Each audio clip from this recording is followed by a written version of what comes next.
There are silences that echo more truth than 1,000 spoken words, glances that hover just a breath too long, soft, fleeting, yet charged with something unspoken. And then the smallest gestures, harmless on the surface, carry the weight of hidden intent. What truly happens when a married man begins to see another woman with different eyes? And if you are that woman, this message is not about blame or judgment. This isn't about scandal. It's about emotional clarity. Because often, what we call desire doesn't emerge from betrayal, but from emptiness. Not from deceit, but from an ache for connection. And when we dare to see it for what it is, we begin to understand the deeper truths hidden in human behavior. Relationships can fade not from lack of love, but from the quiet erosion of routine. What once burned with passion can settle into a rhythm so familiar it loses warmth. Carl Jung once wrote, "What you resist persists. What you accept transforms." Many couples resist acknowledging the slow dimming of their bond. In that void, without emotional renewal, recognition, or passion, someone else can suddenly seem luminous. Not because they were sought out, but because they appeared when the heart was quietly aching. He didn't leave the house intending to find something new. There's rarely a conscious plan. What happens is gentler, more human, soft shifts that feel more like echoes than choices. It can begin with something as simple as a conversation by the coffee machine. Suddenly, that exchange becomes the most emotionally alive moment in his day. A smile makes him feel visible. A sentence resonates in a place he thought had long gone quiet. That's how it starts, not with a bang, but with a whisper. A slightly different tone, a new kind of attention. A message that feels harmless, but leaves an unfamiliar feeling. Most women who've experienced this didn't recognize it at first, but something in them stirred. A quiet intuition said, "This isn't ordinary. This isn't accidental." And then comes the inevitable question, what do I do with this? Am I imagining things, or is there something deeper unfolding beneath the surface? Am I simply a character in an emotional story he hasn't yet named, even to himself? Jung once said, "Until you make the unconscious conscious, it will direct your life and you will call it fate." Recognizing the signs isn't about playing detective or assigning guilt. It's about reclaiming emotional agency. Because no woman should unknowingly become the emotional escape for someone who is already bound to someone else.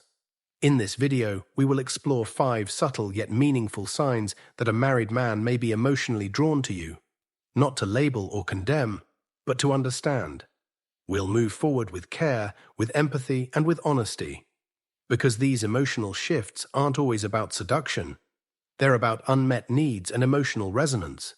And recognizing them isn't just about intuition, it's about protecting your emotional boundaries. Some connections may feel profound, even magical, but if not understood in time, they can leave scars that run deep. It's important to begin with this truth. Just because a married man looks at you differently doesn't mean you need to look back. Not because you're incapable of feeling, but because you're capable of choosing. Choosing to understand. Choosing to protect your story.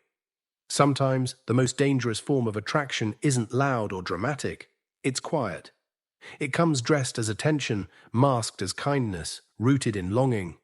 When a married man begins to desire another woman, his communication doesn't drastically shift overnight. It slides gently into something more intimate, more charged. He might still speak with politeness, but now there's a softness in his tone that wasn't there before. An attentiveness that lingers. A subtle playfulness that feels tailored to you. These aren't accidental changes. Psychology tells us men often fine-tune their language when they feel drawn to someone. Not always consciously, but with intent to create closeness. It often starts with the smallest things. Words that, on the surface, seem friendly, but carry a new energy when they come from him. Where once there were simple greetings, now there's warmth. Now there's care in how he says your name. A slower pace, a gentler rhythm. Sometimes even a playful edge that doesn't appear when he talks to others. These are signs of a shift, not in what he says, but in the emotional atmosphere he builds around you. As if, without saying it outright, his words begin to choose you. They create a space just for the two of you, a subtle emotional intimacy. Carl Jung, in The Ego and the Unconscious, explored how we project unconscious parts of ourselves onto others. When a married man begins to speak to a woman with emotional depth, he may be unknowingly projecting what he feels is missing in himself, his need to be seen, appreciated, desired. In this way, language becomes more than just conversation. It becomes a mirror, a symbolic offering, and one of the clearest signals lies in the compliments he gives. Not grand, theatrical praise, but small, steady affirmations. You look great today. That color really suits you. You always know the right thing to say. These compliments often sound harmless, but what sets them apart is how he says them. It's in the slight glow in his eyes, the softness in his voice, the pause that follows, as if he's waiting for something more, waiting for you to notice, waiting for you to respond.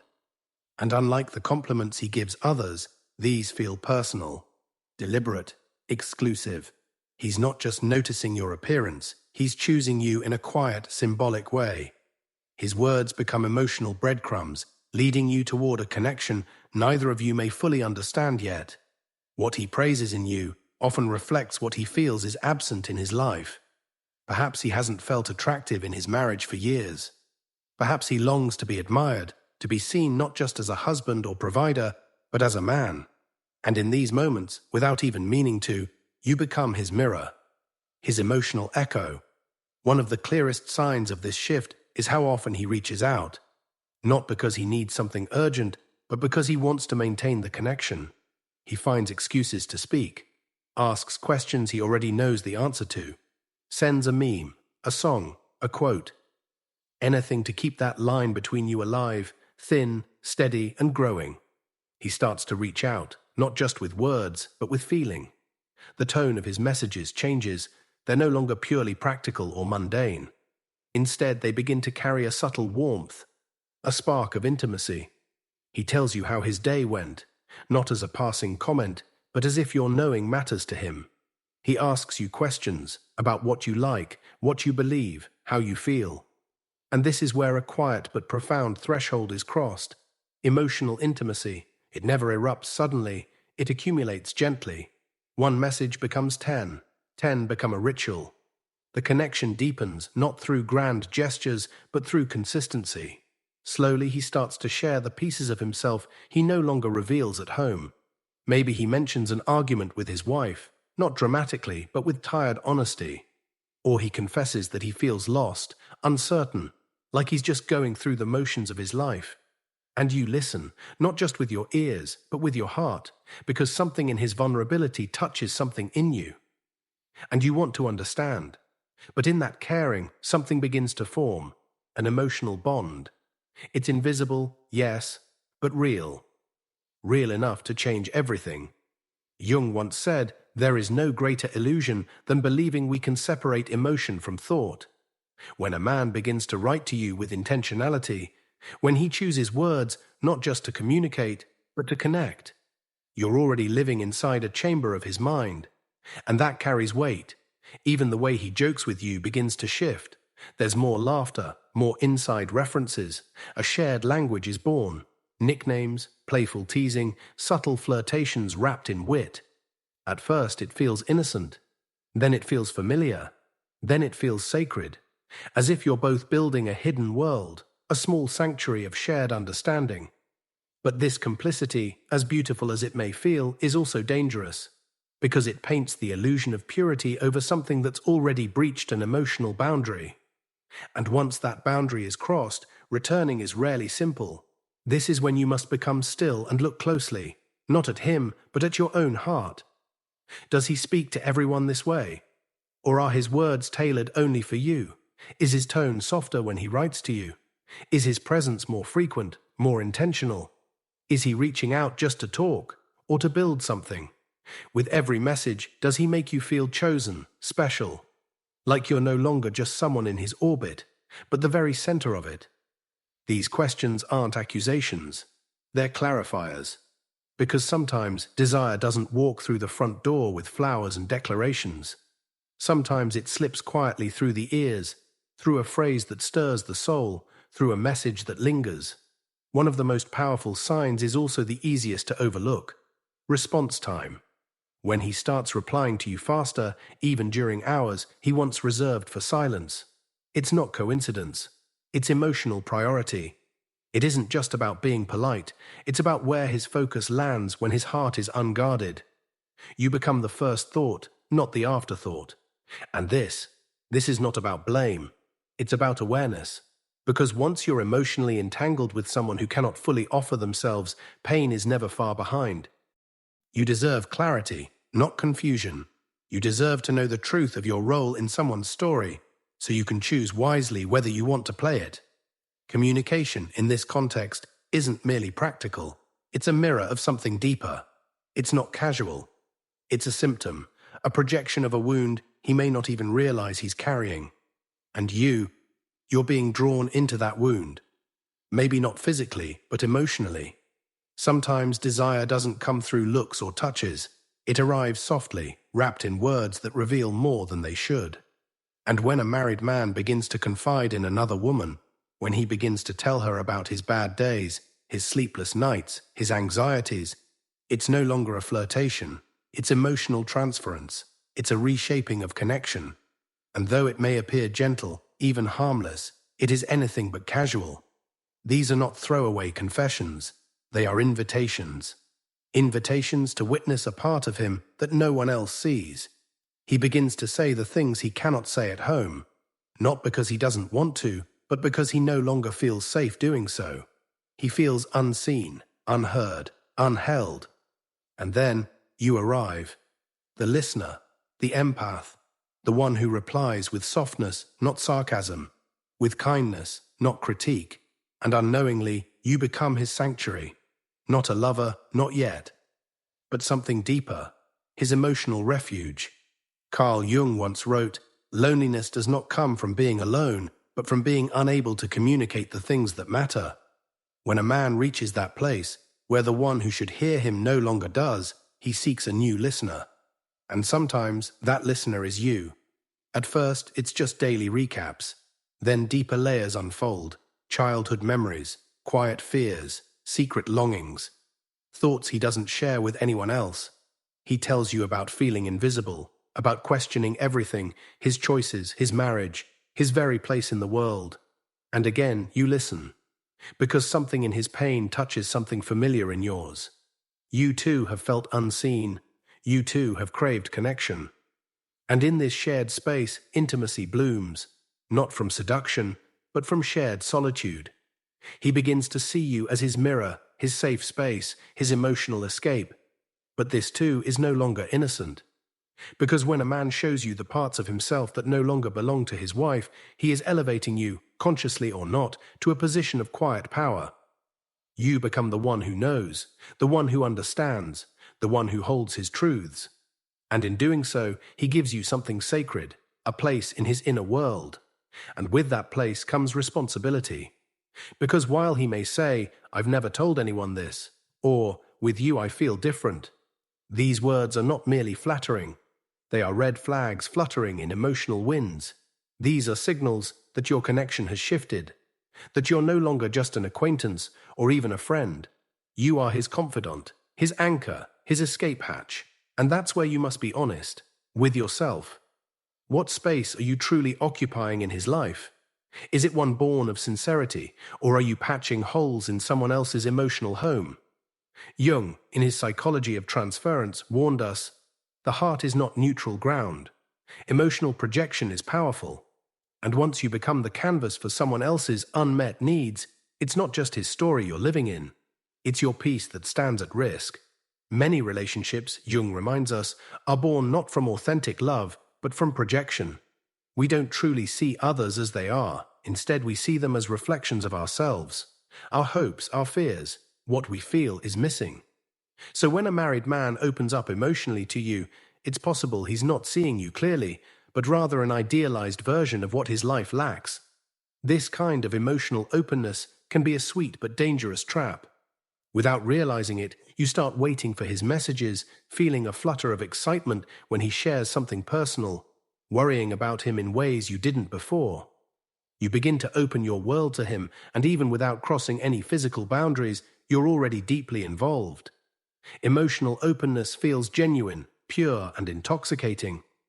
But it can be unfair, because you are investing your emotional energy in someone already committed elsewhere. Someone who might not want to leave, but still wants to fill his emptiness with you. Often, after this vulnerability, he pulls away, becomes contradictory or confused. That guilt stirs within him. He knows he's crossed a line, even without physical contact. He's built an emotional bond with you that puts his current life at risk, and that's why recognizing this sign is so crucial. It's not about judging him or blaming yourself. It's about protecting your own heart. You deserve to be chosen freely, not to become anyone's escape route. You deserve love with integrity, not borrowed intimacy. If a married man starts opening his soul to you, ask yourself, am I here to heal or to hold him up? Am I choosing him from a place of fullness, or is he filling me from his emptiness? Emotional openness is sacred. It deserves to be shared with someone free to give it without hiding, without dividing themselves, without hurting others in the process. It's not just what he says, but why he says it to you that matters. And that why must be faced honestly before it forms an invisible, painful bond. Time is one of our most precious resources. When a married man begins to invest it intentionally, and often in a woman who is not his wife, it says more than words ever could. At first it seems innocent, longer conversations, casual coffee chats, messages sent outside normal hours. But slowly that investment becomes habit. He tries to cross paths in shared spaces, shifts his schedule to see you, stretches breaks, even changes routines to create moments with you. This quiet consistency carries a weight of emotional intention. Jung wrote, "Your vision will become clear only when you can look into your own heart." When a man starts reshaping his daily life around another woman, it reveals where his heart truly lies, even if he hasn't spoken it aloud. Yet beyond time, there's an even clearer sign: the search for validation. He's not just seeking proximity, he wants to know you enjoy being near him. He asks if he looks good, if his haircut suits him, if you like his new shirt. These aren't random remarks, they're attempts to please you, to feel desired.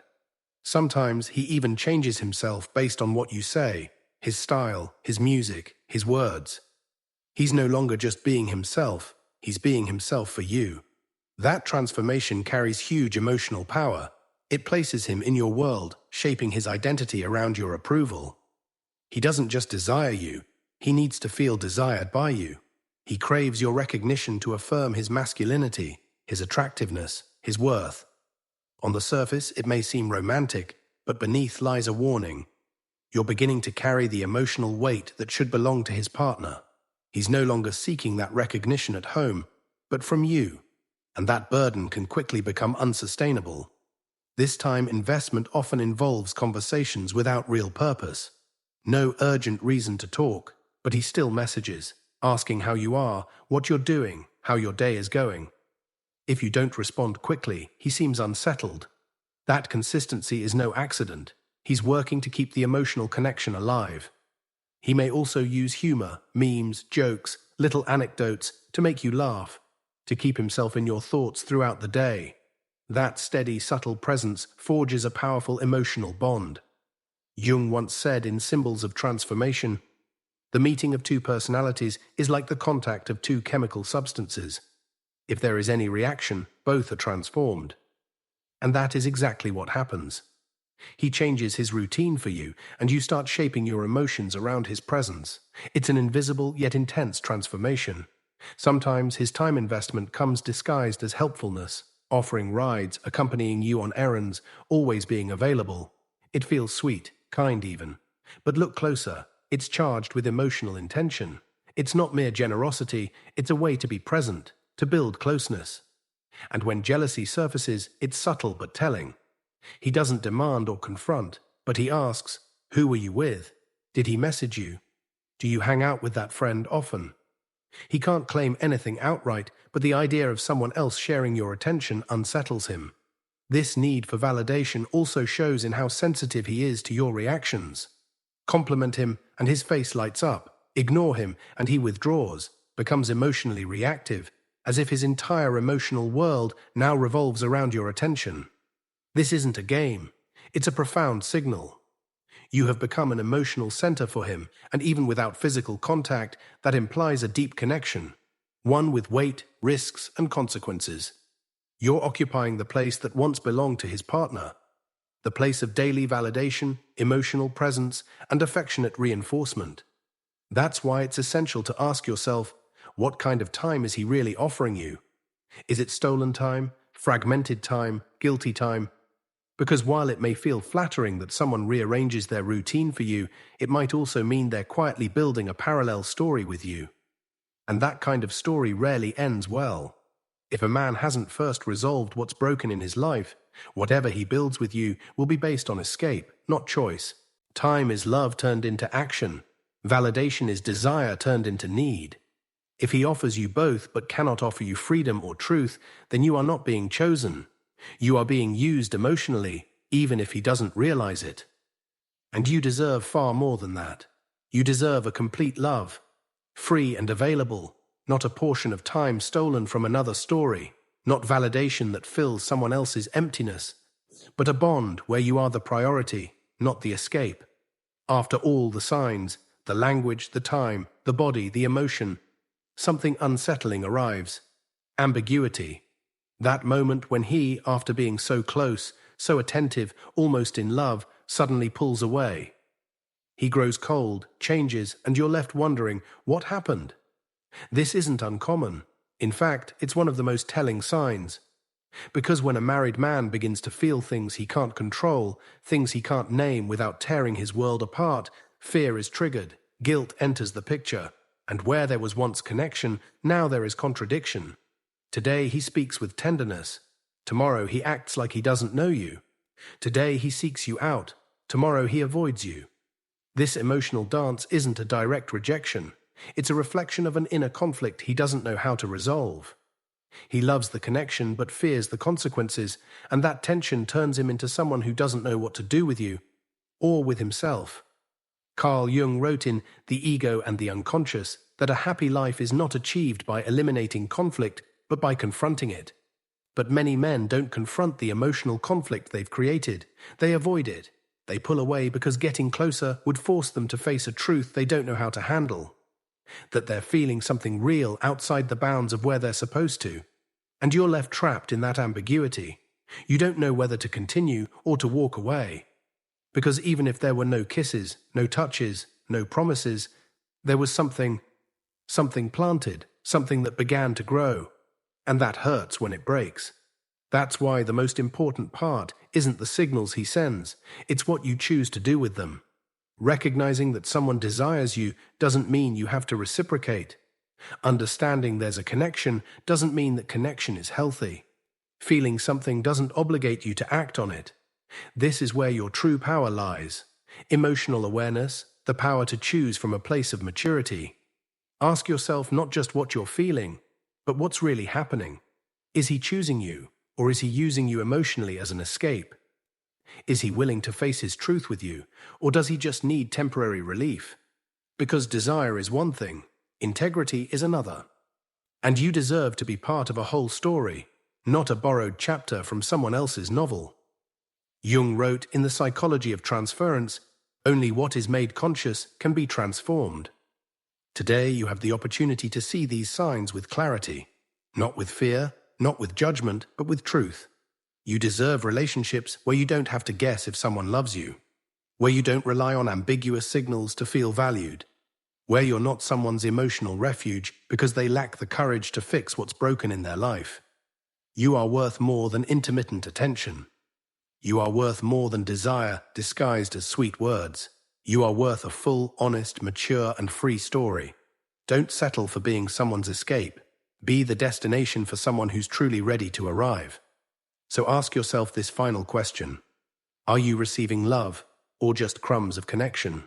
Are you building a real bond, or feeding an illusion? True love doesn't need to hide. It doesn't come in pieces. It arrives whole. And you deserve what's whole.